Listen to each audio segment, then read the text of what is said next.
So, I'm just about finished with my drink, and I realize that there might be a little confusion over the word trope.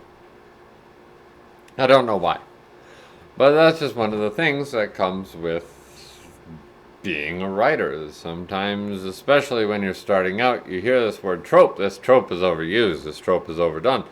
This trope is good. This trope is bad. These tropes are all tropey. This trope is gonna tropety.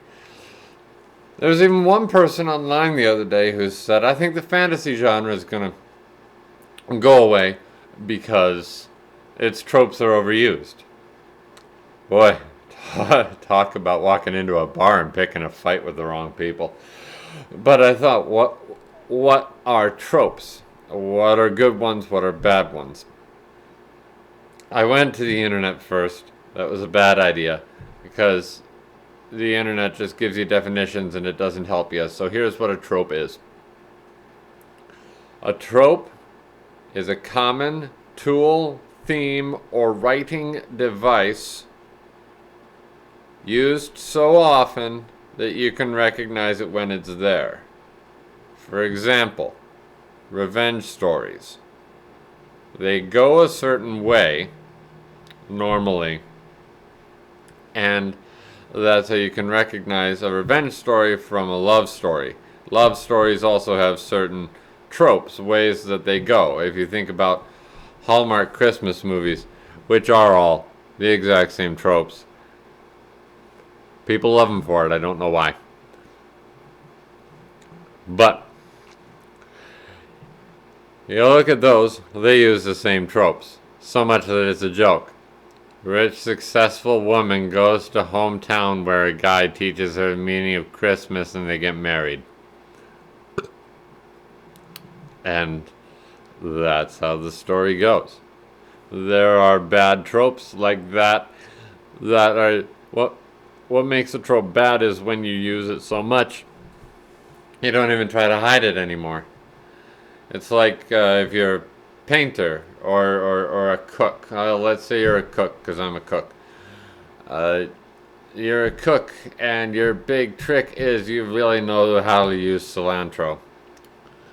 And you know what it can do to your spices and plates and your dishes.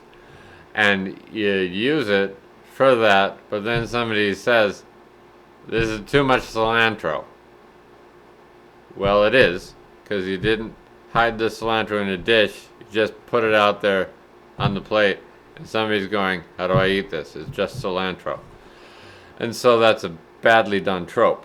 A well done trope is cilantro in eggs, or in egg jiaozi, dumplings.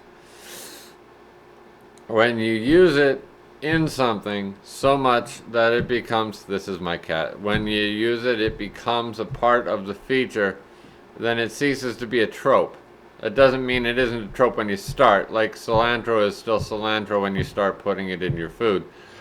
But it stops being cilantro when people stop saying, hey, this tastes like cilantro, and saying, hey, this actually tastes like really good dumplings. So that's what you want to do with your tropes. You want to learn them. You want to learn how to use them. And for that, you can go to this other YouTube channel called Overly Sarcastic Productions.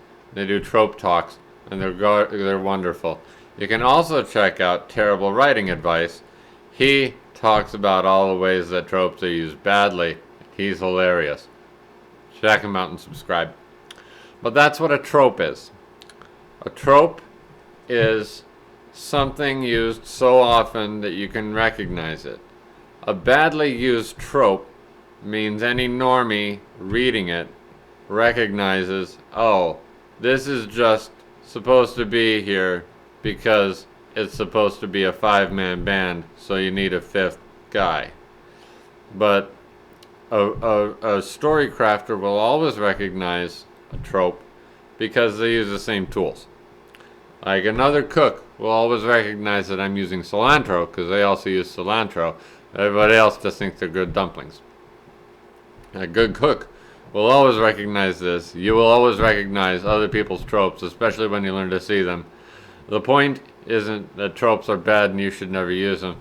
The point is, tropes are good, and you shouldn't overuse them without making them too obvious of a trope. I mean, that's how it's been done in the past, and you can just call me old-fashioned that way. I'm tired.